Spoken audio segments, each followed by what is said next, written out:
ফ্রেন্ডদের সাথে আড্ডা দেওয়ার জন্য দারুণ একটা জায়গা পেলাম উত্তরাতে, যেখানে নেই কোনো শহরের কোলাহল। চারপাশটা শান্ত আর সবুজে ঘেরা, যেখানে সারাদিন বসে থাকলেও আপনার একঘেয়েমি লাগবে না, কারণ সেখানে আপনার পাশাপাশি থাকবে গরু, ছাগল, বিলাই, হাঁস, মুরগি। আর ঢাকা শহরে কিন্তু এখন এরকম জায়গা দেখাই যায় না। আর এরকম এক জায়গায় এত কিছু পেতে চাইলে তাহলে এই জায়গাটা মাস্ট আপনাদের ভিজিট করতে হবে। চলেন, এতক্ষণ মজা করছিলাম। এটা ছিল আমাদের ইউনিভার্সিটি থেকে একটা প্রোগ্রাম থেকে দেওয়া হচ্ছে তেহারি। ভালো ছিল, বাট অনেক স্পাইসি ছিল।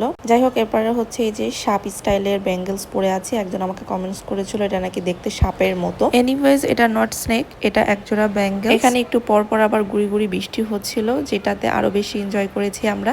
এরপর আমাকে ফুল দেওয়ার মতো কেউ নাই, তাই নিজেই হচ্ছে এই জঙ্গল থেকে ফুলটা ছিঁড়ে নিজের খোপায় গুচ্ছিলাম। তারপর 3 ফ্রেন্ড মিলে অনেক সময় আমরা এখানে আড্ডা দিয়েছিলাম, সাথে কিন্তু অনেক মজার মজার খাবারও অর্ডার করেছি। হ্যাঁ, বাই দ্য ওয়ে, যে কথাটা আপনাদেরকে বলা হয়নি, এখানে রেস্টুরেন্টগুলোতে কিন্তু অনেক মজার মজার কিছু খাবার পাওয়া যায়। সো কিছুক্ষণ পরে আমি খাবারগুলো আপনাদেরকে দেখাবো। যাই হোক, 3 ফ্রেন্ড মিলে একটু ঢং করতেছিলাম। তো এটা আমরা অর্ডার করেছিলাম, এটা হচ্ছে চিকেন নাগেটস। তো এটা আমি ফার্স্টে ভেবেছিলাম ওনারা হয়তো প্যাকেট থেকে ভেজে দেবে এরকম কিছু, বাট পরে দেখলাম যে না, ওনারা এটা নিজে হাতে রেডি করে তারপরে হচ্ছে ফ্রাই করে দিয়েছে। আর টেস্টটা মাশাআল্লাহ খুবই ভালো ছিল।